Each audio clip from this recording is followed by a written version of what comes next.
Yes, sir. Okay. So change layout అనే ఒక option ఉంది, రైట్? సో దీని మీద మీరు క్లిక్ చేస్తే ఇక్కడ మనకి ఏ ఫీల్డ్ మనకు అప్పీర్ అవ్వాలి, ఏ ఫీల్డ్ డిసప్పీర్ అవ్వాలి అనేది మనం డిఫైన్ చేసేది ఇక్కడే. ఓకే. సో ఇక్కడ చూడండి, as a line item back side first ఏముంది? ఫస్ట్ ఏ ఆప్షన్ ఉంది? Status. Second, Assignment. Third, Document number. Fourth, Business area. Fifth. Document type. Document date. Posting key. Amount in local currency. Currency. Text. Clearing document number. Text. Okay. So మీరు ఇక్కడ చూస్తే first one status, second one assignment, ఇగోండి cleared or open item symbol, that means status. Status. Second one assignment, document number, business area, document type, document date, posting కి అవే ఉన్నాయా? Yes, sir. మనం ఇక్కడ define చేస్తాం అనమాట ఏవైనా కూడా. సో వీటిని ఇనీషియల్ గా మనకి కావాల్సిన ఫీల్డ్ అన్ని కూడా ఇక్కడ నెంబర్ ఆఫ్ ఫీల్డ్స్ ఉంటాయి. There are number of fields are there. So ఇక్కడ మనకు కావాల్సిన ఫీల్డ్ ని మనం ఇటు పక్కకి డ్రాగ్ చేసుకోవచ్చు. అది ఎలా అంటే ఇనీషియల్ గా ఇదిగోండి ఇక్కడ సార్ట్ చేసుకోండి. సార్ట్ విత్ అసెండింగ్ ఆర్డరా డిసెండింగ్ ఆర్డరా ఏదో ఒకటి సెలెక్ట్ చేసుకోండి. ఓకే.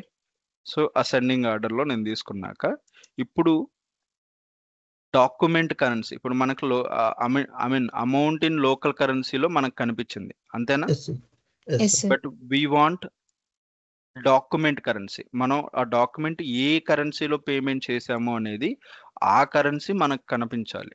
సో అందుకని మనం అమౌంట్ ఇన్ డాక్యుమెంట్ కరెన్సీ అనేది ఉందా, దీన్ని మనం సెలెక్ట్ చేసుకొని ఓకే. ఈ పైన 2 యారోస్ ఉన్నాయా? Yes, okay. sir. ఈ 2 యారోస్ మీనింగ్ ఏంటి? ఇటు పక్క ఉన్న వాటిని ఇటు పక్కకి తీసుకొని రావడం కోసం ఇది. మీకు ఆ యారోస్ కూడా కనిపిస్తుంది. To the Yes, sir. Right Yes, sir. Side, right side indicate అయి ఉన్నాయి కదా. Yes, sir. సో అండ్ ఇటు పక్క ఉన్నాయి. ఈ టేబుల్ నుంచి ఈ టేబుల్ కు మూవ్ చేసుకోవడానికి ఇదిగోండి ఇవి. Yes, sir. ఓకే.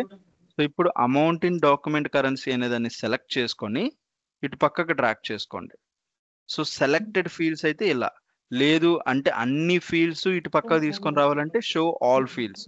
నేను Okay, only yes, sir. Selected fields మాత్రమే సెలెక్ట్ చేసుకొని ఇది సెలెక్ట్ చేస్తున్నా. ఇన్పుట్ డేటానే లేకుండా ఏదో ఒక ఫార్మేట్ అన్నట్టు అనుకోండి, ఆ ఏదో ఒక ఫార్మేట్ అనుగుణంగా మనం పెట్టుకోవాలి. రాసిన స్క్రిప్ట్ మళ్ళీ మనం అప్డేట్ చేయలేదు దానికి. అదే ఫస్ట్ రాసుకోవాల్సింది. సో ఇక్కడ చూస్తే ఇదిగోండి amount in document currency add అయిందా? Yes, sir. Yes, sir. 13. So just copy. So ఇప్పుడు మీరు ఇక్కడ చూస్తే లాస్ట్ లో వచ్చింది, అవునా? Yes, sir. Amount in document currency last లో వచ్చింది. ఎందుకు లాస్ట్ లో వచ్చింది అంటే బికాస్ Order లో మనం last నెంబరింగ్, పెట్టాం. నెంబర్ చూడండి 13 అని ఉందా. 13 లో పెట్టాం.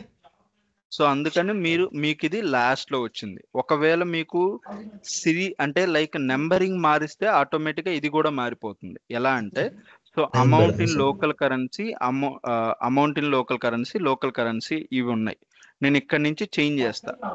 So I'm giving this one as a 8 ఇస్తా. ఆ తర్వాత దీన్ని 9, 10, 11, 12, 13 ఇలా ఇచ్చి కాపీ చేశాను అనుకోండి. ఇప్పుడు చూడండి మారిందా? నాకు అమౌంట్ ఇన్ డాక్యుమెంట్ కరెన్సీలోకి వచ్చిందా? నాకు